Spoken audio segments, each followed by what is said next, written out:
2017 BMW X3, brand new condenser, going to recharge, and this is 225 grams, YF refrigerant. There's the vehicle information, 2017. So I did a video a year ago talking about a shop that I believe was going out of business, and they were on that very beginning first pages of the storybook of heading in that direction. And a few lost technicians, management change, owner is off hands, is off doing other things, and has implemented that kind of like that corporate rule book of style of doing business, unfortunately. And that doesn't go over very well with a management change and technicians. When they're going to lose money, if you tell a technician that, hey, we are not making our quotas, and you've lost your really good service visor, you lose a good service visor, you lose money. Not only does a shop lose money, there's going to be so much money losses when a shop loses a good service manager that the technicians lose money, because customers get angry at the new service manager who isn't quite as good. The new service manager and service writer, the head service writer, are lost. And now you start having communication problems between technicians and customers and stuff on work orders, and then fingers start getting pointed. Well, now goals are not being met financially. Now an owner is not upset, and an owner might try to implement something to save the sinking ship. That might make it hard on the service manager and or technicians. And now you get into this, you're trying to save, but things aren't happening. Well, a year ago when I made this video, and it was on one of my shops that I had in my top 5 list, and I've watched them kind of go downhill. So now that they've been going downhill and this is successful, and I've watched a few their technicians who I knew, and they actually told me why they were leaving before they left. And the shop has gotten to the point where it literally, 2 of the young technicians got so upset after, this is like their second or third shop, that they actually left the field. They just like pack up the tools, go into construction, going, hey, I could swing a hammer and I'm making more money just swinging a hammer without all this BS and all this tools and equipment.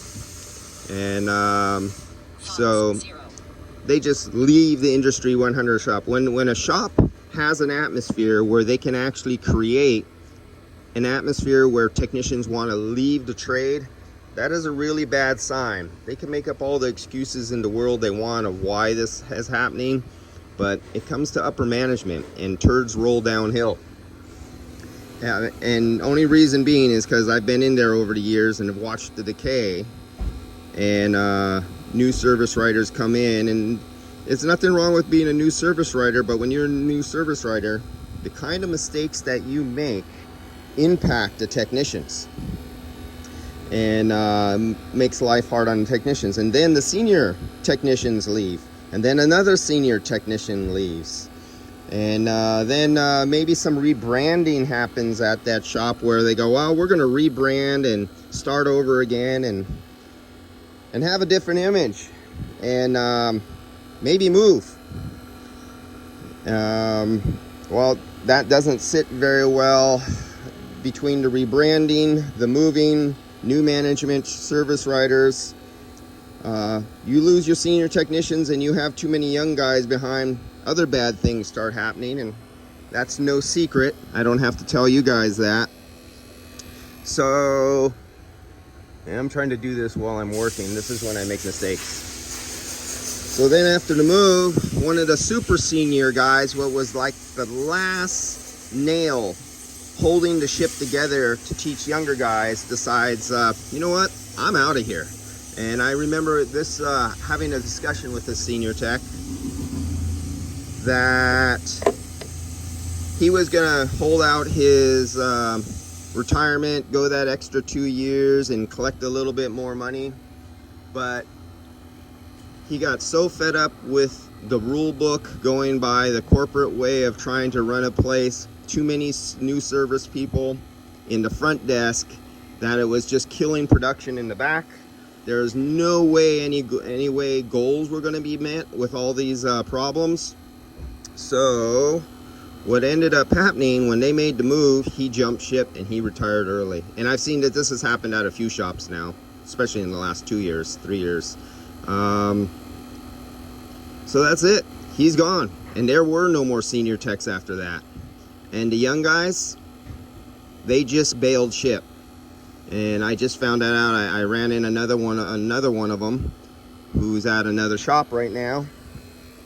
And of course, I always have to ask, because I always have to know, because when I see a pattern develop at a shop and I know the ship is sinking, I don't want to just be on the outside source. I want to hear directly from the different sources of what's going on. And is it a shop where I could recommend technicians to go to or not? Is it a shop where I could recommend family members to go to or not? And unfortunately, this shop has turned into a or not. And that's really sad. So they're off my list.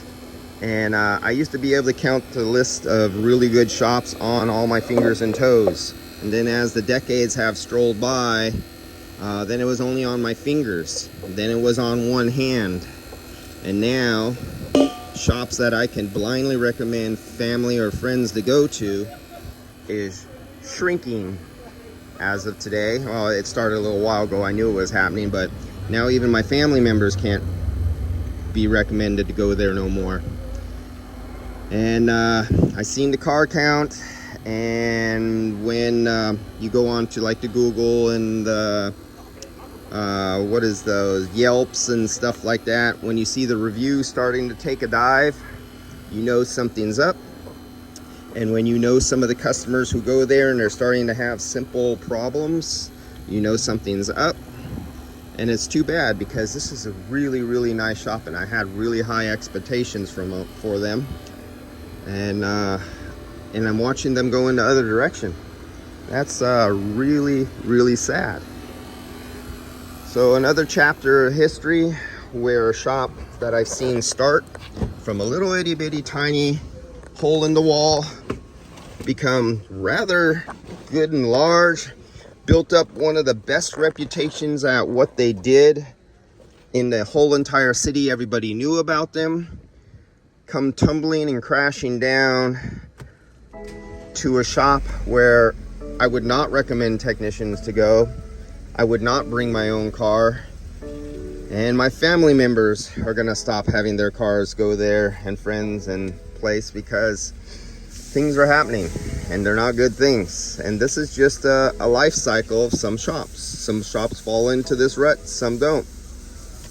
And good intentions, the owner is not around anymore, and it's really sad, because I've watched this happen to many of my shops, and I've watched shops go the other way.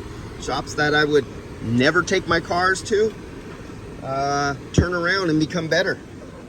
And maybe a family member takes over and decides they don't want to run it the way their father ran their shop. And they actually are heavy into education. They want to do better, make more money, and do better for their customers instead of the old school way. And they do better. And the shop turns around and becomes a great shop. And then I've seen ones great where a family member takes over and it goes the other way, down the rabbit hole of no return. So, yeah, just one of those losses in industry. That's a sad chapter here in San Francisco, California, of losing a shop again. All right, guys, I'll see you. That's just one of the many avenues shops go up and down in history. And I'm about to watch this one probably peter out of existence, or through the name change and maybe buy out, new ownership, it might be able to turn around. But as it is right now, it's yeah, hands off, back up. And I gotta say, it's It's a place where I wouldn't want to work now, and I wouldn't bring my car to, which is really, really sad. See you guys later, and I hope they turn around someday.